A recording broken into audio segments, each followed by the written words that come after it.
What I know at this time and in this moment is that children will forgive us our tech glitches.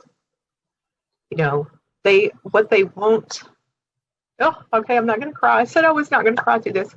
What they will not as easily forgive or get over is those teacher glitches that we have. Things like when we neglect to share brilliant literature with them every day.